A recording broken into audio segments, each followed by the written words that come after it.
মহিলা বাথরুমে গেলেন কিন্তু ইচ্ছাকৃতভাবে নিজের প্যান্ট খুললেন না এবং নিজের ব্যাগটিকে সবচেয়ে সহজে চোখে পড়ে এমন জায়গায় রেখে দিলেন।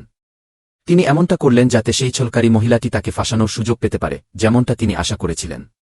আশা অনুযায়ী কিছুক্ষণ পর সেই পরী চুপি চুপি বাথরুমে ঢুকল এবং সে খুব সতর্কতার সাথে তার হীরার আংটিটি মেয়েটির ব্যাগে রেখে দিল। এই সব করার পর সেই পরী চুপচাপ সেখান থেকে চলে গেল।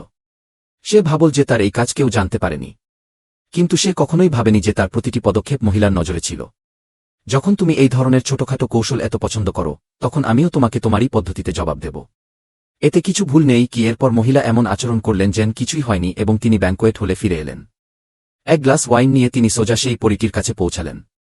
যখন পরীটি মনোযোগ দিল না, তখন মহিলা ইচ্ছাকৃতভাবে তার ড্রেসের উপর ওয়াইন গড়িয়ে দিলেন। পরীটি দেখল যে তার পোশাক ভিজে গেছে এবং সে তাড়াতাড়ি নিজের ব্যাগটি নিচে রাখল। সে তার কাপড় পরিষ্কার করতে ব্যস্ত হয়ে পড়ল এবং মহিলা এই সুযোগের সদ্ব্যবহার করলেন এবং কারো নজর এড়িয়ে আংটিটি নিজের ব্যাগ থেকে বের করে পরীটির ব্যাগে ঢুকিয়ে দিলেন। সবার সামনে নিজের শোভা বজায় রাখার জন্য পরীটি রাগান্বিত হওয়া সত্ত্বেও মহিলাটির ওপর সেখানে বিমর্ষ হতে পারল না। কিন্তু ঠিক তখনই হারিয়ে যাওয়া আংটির মালকিন মিস মেং নিরাপত্তারক্ষীদের সাথে ভেতরে এলেন।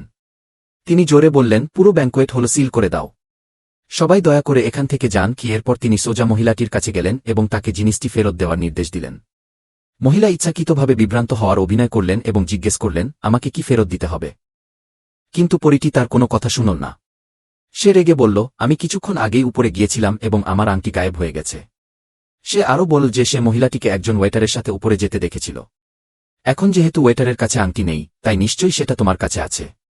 যদি তুমি সত্যি মিস মেংয়ের আংটি নিয়ে থাকো, তাহলে তাড়াতাড়ি ফেরত দাও। এই আংটি তাদের পরিবারের পুরুষানুক্রমে চলে আসা স্মৃতিচিহ্ন।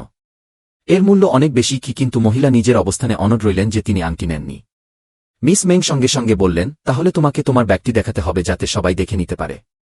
এতে তোমার নির্দোষিতা প্রমাণিত হবে কি? কিন্তু মহিলা নিষ্পাপ সেজে নিজের ব্যাগ পরীক্ষা করাতে অস্বীকার করলেন। এতে মিস মেং আরও ক্ষিপ্ত হয়ে উঠলেন। তিনি নিরাপত্তারক্ষীদের মহিলাকে ধরার আদেশ দিলেন এবং নিজে তার তল্লাশি নেওয়ার পরিকল্পনা করলেন।